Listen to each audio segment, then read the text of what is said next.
Weaknesses. We all have them. The question is, what are the Eagles? How do they shore them up? And how could they potentially be exposed by opponents? And what are we doing, or what are we going to do to cover them up? What's up? It's your boy Cintron. Come back at you with another analysis slash tiny bit of news video today. And I kid you not, that's my real name. Title of this article today, what they're saying, do the Eagles have any weaknesses? Of course they do. No team is perfect out there. It's a quiet stretch in the NFL calendar, but through off-season talk, the Eagles continue to impress. Yeah, they do. Like A.J. Brown here. He's continuing to grind, work at it. Where's the weaknesses? So Peter King, he gets into it and says he can't find a weakness. I'm like, cap. Stop the cap. Linebackers right now, safety, running back, some to some extent, O-line, guard, depth. So, and there's a couple of things to cover with some positions, quite literally. But yeah, I mean, it's great that we're seen as a team that has Super Bowl vibes. But yeah, we were able to retain talent. We were able to add some talent in the draft, and the fall might not be as precipitous as people have or were expecting. But I said number one. I put KC at number one just because they won the Super Bowl. They deserve the right to defend their honor, to defend their championship. I put it as at number two. Cincinnati, I don't think they're not above the Eagles. They have their own set of issues. San Francisco doesn't have a quarterback. Buffalo fell well short. They have their own chemistry issues, potential implosion issues to deal with. And yeah, I'd say Cincinnati, they're not there on defense, and they lost some pieces this offseason, so we'll see how they adjust. But like I said, Kansas City, the most complete team. We'll see how they, I think Eagles maybe the most complete team on paper, but Kansas City, obviously, when they ain't got it done. So I'm chomping at the bit to play them in Week 13. We'll see how it goes. But yeah, man, it's good that he has this much confidence in us. But like I said, people want to say we have an even better team. We have to go out and prove that this season before I want to hear any talk of that. All right, future proof. Sam Monson, from Pro Football Focus says this, and yeah, I would agree. We did make a lot of huge steps that not just helped us in immediate present, but also in the future at different positions. So we were able to hold on to James Bradbury and Slay for a couple more years. So we have them, and they can teach a guy like Keely Ringo, who we stole in the fourth round. He's projected to go in the second, potentially first round pick, but that was always kind of like too high. Second round value, though, you could say. Also kept edge rushers linemen Fletcher Cox and Brandon Graham, so they can teach the future generations directly. Jalen Carter at D tackle and Nolan Smith, rushing linebacker. So yeah, and Tyler Steen have that line in the future or immediately. We'll see. Sidney Brown at safety, and like I said, Keely Ringo. Those guys are hopefully gonna be here in the future, having starting positions for us, and that bet will be paying off with them on cheap contracts. We signed Jalen Hurts to a huge monster 5-year extension, $255 million, and for the duration of that contract, we're gonna have to count on cheaper talent. Keep around him guys that can come in and make an impact. But, they aren't hitting our pocketbooks. There's the salary cap. They're keeping it very manageable because we're going to want to extend some of those guys that we have now that are still young, to extend them to second, contracts, and they're going to cost. But we're going to have to make decisions on who we're going to keep, who we're going to let go, and then replenish those guys that we let go. So it's going to be a big juggling game where, you can't drop any of those 7 pins that you're tossing. So the rhythm is off, the whole machine falls apart. The early index, Seth Walder, he's saying, he's saying take it with a grain of salt. We have a 14% chance to go back to the Super Bowl. It's the highest, 1% over Kansas City Chiefs, but it's the lowest for a Super Bowl champion since, I think, was it 16% with okay, 12% with the Packers in 2016, and Patriots had a whopping 32% in 2017 when they went and they lost to us. But I mean, like it's a tight margin in the NFL. Like all the top teams have tougher schedules this year. The Eagles having the number one toughest schedule, and the Kansas City Chiefs, I think they're saying that they have the number two schedule, but I'm not quite sure about that. But it is a tough schedule, and it'll be harder for them to go. They have to go through the gauntlet known as the AFC to make it back to the champ. They potentially have to go through the Bills and the Cincinnati Bengals.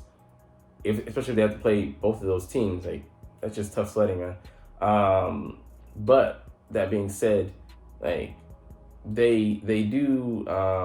They still have Patty Mahomes. I mean, he's the great balancer, equalizer for that team.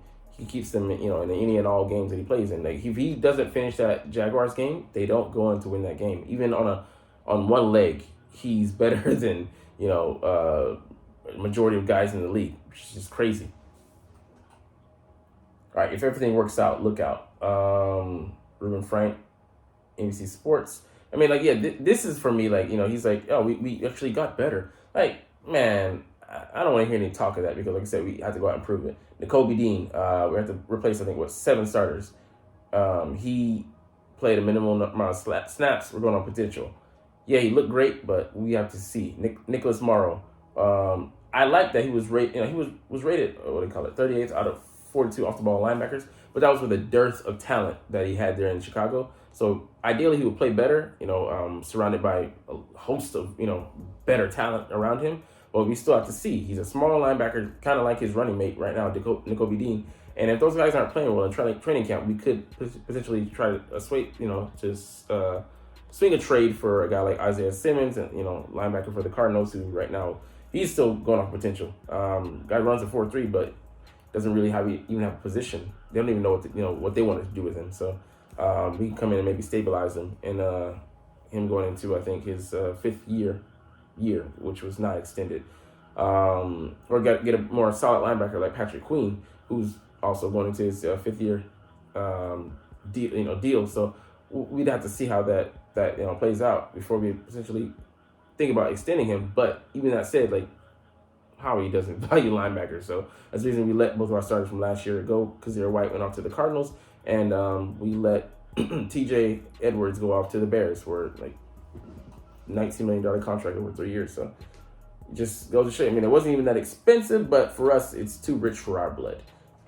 Reed Blankenship, we have to see what he has. Sidney Brown's a rookie. Terrell Edmonds, ranked 55, but him as well. He was very solid. He was targeted. He won't be so much so in this defense. Not saying we can hide him, but he's a solid player, and by nature of that, he'll his play will be elevated, playing with 2 solid corners who can lock things down. Best starting duo in the league last year, and a safety who just has to come in and do his job, whether it's Sidney Brown or Reed Blankenship. I trust Reed should give a steady hand. Sidney Brown is kind of an unknown because we don't know how he's going to acclimate to the NFL yet, but that is promising. Cam Jurgens, a backup center. We drafted him last year, 2nd round pick out of Nebraska. Athletic guy, just looks just like Jason Kelsey. If you were to to blink your eyes, but he's a light at guard, so he'll battle Tyler Steen for that position, for the starting position. But even if he wins, we still don't know. We're not guaranteed results there. But him having 4 other solid guys around him at the very least gives him a great chance, though. Especially being sandwiched between 2 potential Hall of Famers in Jason Kelsey and Lane Johnson, the impeccable. Rashard Penny and DeAndre Swift, great talents, but they're hurt. They don't see the field as regular as they should, especially Rashard Penny. In consecutive years playing 5 and 6 games. Just atrocious. DeAndre Swift missed 3 games last year, and it was kind of in the middle. He kind of started strong, especially against us. Got hurt, was compromised, and then his numbers picked back up at the tail end of the year. But will we be able to keep him healthy? Kenneth Gainwell as well. He's talented, but he's only played in a handful of games, and he's not the biggest guy. So I mean, 7 starters, that leaves a lot of things up in the air. We're counting on a lot of these guys to play to a certain talent level, but that's unknown, with some of them, just starting in two-way step and roll, playing around new players such as Nick Morrow. And then, have to build chemistry and get to know those guys, and just, it's a new system as well. So there's so many factors that, are kind of contingent on things falling into place perfectly. But that being said, this is a great position. The offense gives, with them having to replace only two starters at running back, which is a more interchangeable, easily more replaceable position, just by nature of it. And at right guard, when you have, like I said, four guys that were either Pro Bowl or alternates, or Pro Bowlers, or All Pro last year. I'm not saying you can plug and play, but even the guy who plays decent, that'll elevate him to like solid, just because, by way of by nature of him having four of those good to great to excellent guys around him. So the offense we're counting on to be more of our mainstay, or our main staple, the model of consistency. And that will allow the defense to slowly come along and to, put its pieces together and kind of test out, what they want to do, what identity you want to have, and, give them time to gel so they can hit the ground running whenever they find their consistency. But we do have that pass rush still there, so we can count on that. And then if that's there, then the coverage just has to be decent. And then those guys are pretty good at majority of the positions, 3 out of 4 positions at the very least, on that back end. So that would, if they can be symbiotic. The middle, we don't need great play there. We just need solid play. And those guys are talented, but we just have to see, like I said, the inexperience with the Kobe Dean, and then can Morrow be consistent again? This last year was his best year, and can he ascend as well a little bit? So a lot of things like contingent there, but I'd like to see. I'm interested to see how things are gonna come together. And that's our video for today. But we have one more thing to get into, some news. Funny, DeAndre Hopkins could have actually been a Kansas City Chief if it wasn't for this bit of news. Odell Beckham Jr. signed with the Ravens, and he signed for $15 million in base for a 1-year deal. DeAndre was thinking about going to the Kansas City Chiefs, being traded there. But when Odell Beckham got signed, he hit the pause button and said, hey, this guy took a whole year off. If he can get that, what should I be getting?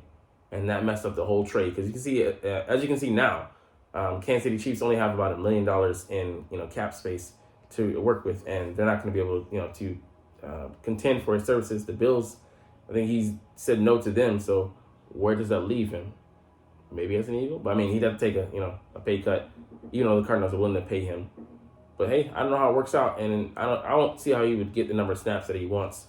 And he'd be, like I said, 3rd or 4th at best in the pecking order, behind A.J. Brown and Devonta Smith, and potentially Dallas Carter as well. Anyways, you're not even watching though. I love doing these videos regardless, but anyways, as always, it's fly Eagles fly, and let's motherfucking go! Like, comment, share, subscribe. Thanks for watching. Check me out at Cintron, Cintron Anime, Cintron Life, or Cintron Laughs, or other social media.